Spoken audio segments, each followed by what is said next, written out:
변리사님 특허 고객 번호가 뭐예요? 네, 안녕하세요. 유정원 변리사입니다. 오늘은 특허 고객 번호에 대해서 알아볼 텐데요. 특허 출원을 할 때 제일 먼저 준비해야 될 것이 특허 고객 번호입니다.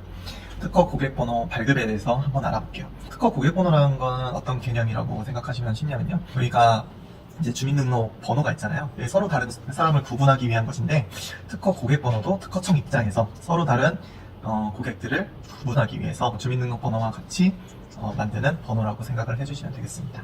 그래서 이 서로 다른 고객들을 특허 고객 번호로 구분을 하고 있습니다. 저희 개인뿐만 아니라 법인도 이 특허 고객 번호를 발급받으실 수 있습니다. 그럼 특허 고객 번호 받으려면 뭘 준비해야 되나요? 네, 좋은 질문 해주셨는데요. 특허 고객 번호를 발급을 받으려면 최소한 5가지 정보는 준비를 하셔야 됩니다. 이제부터 그 5가지 정보에 대해서 차근차근 알아보도록 하겠습니다. 첫 번째로 자신의 국문 이름이 필요하고요. 그 다음에 영문 이름이 필요해요.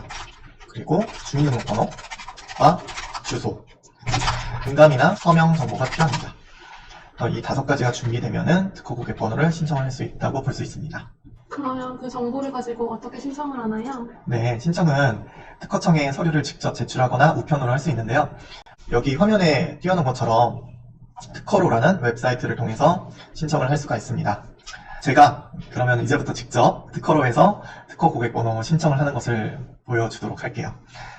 대리님, 이번 기회에 특허 고객 번호 한번 발급받아 보시죠. 네, 좋아요. 네, 제가 특허 고객 번호 양식을 드릴 테니 작성을 해주시기 바랍니다. 네. 특허 고객 번호 화면을 한번 띄워드릴게요. 특허 고객 번호의 양식은 특허청에서 다운받으실 수 있는데 화면에서 보시는 거와 같이 생겼습니다. 보시면은 제출인의 국문명, 영문명, 그 다음에 주민등록번호, 주소까지만 적으시면 되고요. 주소는 주민등록 등본상의 주소로 가셔야 돼요. 그 다음에 일치하지 않으면은 반려가 될 수가 있습니다. 다음 전자우편 주소, 휴대폰 전화, 휴대전화 번호 같은 경우는 선택사항으로 적어주시면 되고요. 그 다음에 제출인 인감을 이 네모난 이미지에 찍어주시면 됩니다. 서명을 하셔도 되고요. 주소가 이제 특허 고객 번호 발급하실 때 많이 받는 질문 중 하나가 본인이 사업을 하고 계세요. 개인 사업자인데 회사명으로 받아야 되나, 개인명으로 받아야 되나, 아니면 법인명으로 받아야 되나, 이런 질문이 있을 수 있어요. 근데 특허 고객 번호란 것은 어떤 권리를 신청하냐에 따라서 다를 수 있어요. 그래서 법인이 특허권을 가지겠다, 그러면은 법인명의 특허 고객 번호 필요하고요. 개인이 특허권을 가지겠다, 개인 사업자는 이제 법인은 아니죠. 개인 사업자가 회사지만, 저희 회사를 운영하고 있지만 특허 고객 번호를, 그러니까 특허권의 주체가, 권리 주체가 될 수 있는 건 그 대표자 개인입니다. 대표자 개인의 명의로 특허 고객 번호를 받으시면 되겠습니다. 자, 다 작성하셨나요? 그러면은 작성한 거를 가지고 저희가 특허 고객 번호 발급을 해볼 텐데요. 일단은 미리 이거 준비하시면 좋아요. 제출인 인감 서명에 인감이나 서명을 하셨을 텐데 이거를 이미지로 한번 별도의 파일로 만드는 거예요. 이거 스캔 좀 해주시겠어요? 인감 이미지는 4cm 곱하기 4cm JPG 파일로 생성하는 것이 좋습니다. 스캔된 이미지 파일을 보면 각종 정보가 적혀 있을 텐데요. 이 서류를 직접 제출하는 건 아니고요. 특허로 웹사이트를 이용해서 제출을 할 때는 이 인감 이미지만 가지고 계시면 됩니다. 인감 서명 이미지. 상용화된 캡처 프로그램을 이용해서 캡처를 할 텐데요. 이 부분만 이렇게 캡처를 해서 바탕화면에 저장을 하겠습니다. 땡땡 인감. 특허로에 들어가서 신청을 하는 모습을 직접 보여드리도록 하겠습니다. 특허로 사이트는 검색하면 금방 찾으실 수 있고요. 우측 상단에 보시면 특허 고객 등록이라는 메뉴가 있습니다. 클릭을 하시면 4가지 메뉴가 뜨는데 여기서 왼쪽 위에 특허 고객 등록 배너를 클릭을 하시면 되겠습니다. 처음에 접속하신다면 소프트웨어를 설치를 하려고 안내가 나올 텐데 전부 설치했다는 가정하에 다음으로 넘어갈게요. 자, 첫 번째는 특허 고객 구분이에요. 국내 자연인, 국내 법인, 외국 법인, 외국 자연인, 법인 아닌 사단지단, 국가기관 이런 것들이 있는데 오늘은 국내 자연인 법인에 대해서만 알아볼 거예요. 자, 받은 정보를 가지고 제가 입력을 한번 하나씩 해볼게요. 먼저 발급 확인이 있어요. 확인을 해보시면은 자, 기존에 발급된 특허 고객 번호가 없다고 나와요. 그래서 계속해서 진행을 할 수 있습니다. 근데 고객분들 보시면은 예전에 특허사무소에서 상담을 해놓고 본인이 발급받았다는 사실을 모르고 계신 분들 꽤 많으세요. 그래서 정보를 받아가지고 이미 특허 고객 번호가 있다는 걸 확인하는 경우도 굉장히 많습니다. 자, 성명을 적으시면 돼요. 성명을 적으면 되고 국문 성명 아래 영문 성명을 적게 돼 있어요. 근데 영문 성명 같은 경우는 이제 여러 가지 방법이 있어요. 일단은 첫 자만 대문자로 쓸 수도 있고, 전체를 대문자로 쓸 수도 있고, 성은 대문자로 쓰고, 이름은 첫 글자만 대문자로 쓸 수도 있고, 붙여 쓸 수도 있고, 띄어 쓸 수도 있고, 여러 가지 방법이 있는데 특별한 제한은 없습니다. 하지만 여러 가지 경우의 수를 봤을 때 제 경험상 첫 성은 전부 대문자로 콤마를 붙인 다음에 자유롭게 이름을 써주시면 되겠습니다. 길, 슬러시를 해도 되고 약간 띄워도 될 것 같아요. 이런 식으로 해주시면 되겠습니다. 그리고 오른쪽에 보시면 실명 인증 버튼이 있어요. 이것도 마찬가지로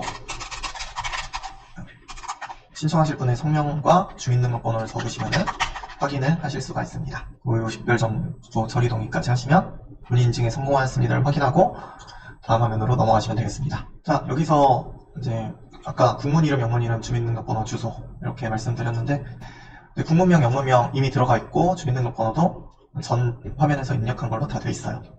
자, 아까 준비한 인감 서명 이미지를 여기 첨부해 주시면 됩니다. 인감은 위쪽, 서명은 아래쪽. 저희는 서명으로 했으니까 아래쪽에서 한번 해보겠습니다.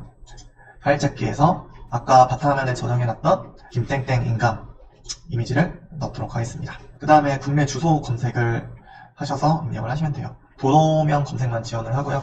상세 주소까지 입력을 해줍니다. 등록 버튼을 누르시면 됐고요. 이제 거의 다 끝났다고 보시면 돼요. 주소 자동 변경 기능이 있어요. 웬만하면 하는 게 좋겠죠. 보통은 특허 신청을 할 때 본인이 안 해요. 대리인을 선임해서 하는데 본인한테 오는 서류들이 있어요. 그 서류 중에서 대표적인 게 뭐냐면 고지서, 그러니까 특허 유지료에 대한 연차료에 대한 고지서예요. 그거를 못 받으면은 만약에 내가 납부 시기를 놓쳤다, 나도 모르는 사이에 내 특허가 없어질 수도 있거든요. 주소 자동 변경은 해주시는 게 좋을 것 같습니다. 송달 주소는 보통은 입력 안 해도 상관없어요. 시도 국적은 본인이 사는데 주민등록 주소지를 동일하게 적어주시면, 전화번호, 집 전화를 적거나 휴대폰 번호를 적어주시면 돼요. 여기선 휴대폰 번호를 적을게요. 그리고 휴대폰 번호 밑에 또 나와요. 또 동일하게 적으시면 되고, 이메일 주소가 있어요. 이메일 주소를 적으시면 돼요. 이메일 주소를 적으시면, 이메일 주소랑 휴대폰을 적으면 아무래도 관련된 안내를 조금 더 받을 수 있겠죠. 수취 방법, 온라인 수령, 우편 수령이 있는데 본인이 대리인에게 맡기겠다 그러면은 크게 여기서 수취 방법에 대해서 신경 쓸 건 없고요. 그 다음에는 본인이 편하신 방법으로 선택을 하시면 됩니다. 단독 출원 가능 여부, 이건 무조건 가능으로 하시면 돼요. 이제 외국 제외자 같은 경우는 불가능인 경우가 있거든요. 국내 거주하신 분은 가능으로 하시면 돼요. 출원번호, 이것도 필요 없어요. 옛날 건에 해당되고, 전자등록증 신청, 요거는 신청하시면 이메일로 받아볼 수 있대요. 그리고 미신청하시면 서명등록증으로만 신청을 할 수 있는데, 미신청으로 해놓고도 전자등록증을 신청하면 됩니다. 여기도 크게 신경 쓰지 마시고 체크해 주시면 될 것 같고요. 아래 행정정보 이용 동의가 나와요. 그냥 이거는 동의 안 하는 경우는 거의 없어요. 동의를 하면은 주민등록 등본, 법인의 경우는 법인 등기부 등본과 사업자 등록증 제출이 생략이 되기 때문에 행정정보 이용 동의는 일반적으로 동의를 합니다. 밑에 증명서류 란이 있어요. 여기서 행정정보 이용 동의를 하셨기 때문에 여기다가 첨부를 하실 필요가 없어요. 본인 증명서류를. 그리고 생략한 첨부 서류를 개인인 경우에는 주민등록 등본, 법인인 경우에는 법인 등기상 첨부 증명서를 선택만 하시면 됩니다. 간편하죠? 그래서 밑에 색인 정보는 자동으로 입력이 되고요. 대리인 정보, 이거는 대리인한테 특허번호 발급 신청을 맡겼을 때 기재하는 란이에요. 입력해도 저희 같은 대리인들이 위임장을 받아서 입력을 하면 됩니다. 자, 여기까지 입력을 마치셨으면 이제 신청 버튼만 누르시면 돼요. 자, 눌러보겠습니다. 신청 확인. 접수번호가 나올 거예요. 접수번호를 캡처를 하시든 적어놓든 하면은 나중에 접수번호를 조회를 하실 수가 있어요. 특허 고객번호 부여 신청서는 제가 알기로는 자동으로 발급이 돼요. 그래서 접수한 지 1분도 안 지났지만 클릭하면 바로 통지서를 확인을 할 수가 있습니다. 그러면 바로 나왔어요. 접수번호, 접수일자, 통지서 보기. 통지서 보기를 클릭을 하시면 실명 확인을 해요. 그래서 본인의 주민등록번호를 한 번 더 입력하면 되겠죠. 나왔습니다. 통지서에서 다른 거는 본인이 입력한 정보랑 맞는지 확인하시면 돼요. 여기서 중요한 거, 특허 고객번호, 약간 크고 볼드체로 표시된 이 특허 고객번호를 자기가 기억을 하거나 기록을 해두시면 됩니다. 아니면 대리인한테 이 번호를 알려주시면 돼요. 자, 특허 고객번호는 공개가 되는 번호예요. 자기만 알고 있는 번호가 아니라 자기가 특허 출원을 하든지 상표 등록 출원을 했다 그러면 임명 정보에 누구나 조회할 수 있는 번호로 공개가 됩니다. 그래서 비밀로 간직할 것은 아니고 본인이 알고 계시고 대리인한테 알려주시면 됩니다. 통지서 보시면은 첫째 자리가 4번이면은 개인, 1번이면 법인, 9로 시작하는 건 보통 대리인들이 가지고 있는 번호예요. 대리인들이라면 저희 같은 변리사들을 이야기합니다. 이렇게 특허 고객 번호 발급을 완료해 보았습니다. 발급 받으시니까 어떠신가요? 앞으로 특허 고객 번호를 가지고 상표 등록 출원과 특허 출원, 그리고 저희가 권리를 이전받을 수도 있고 어떤 특허권에 대해서 심판과 소송을 수행할 수 있는 그런 자격이 주어지는 것입니다. 다음에는 특허 고객 번호를 활용해서 포괄이임 인증 방법에 대해서 알아보겠습니다. 그럼 오늘은 여기까지 하고 마치겠습니다. 감사합니다.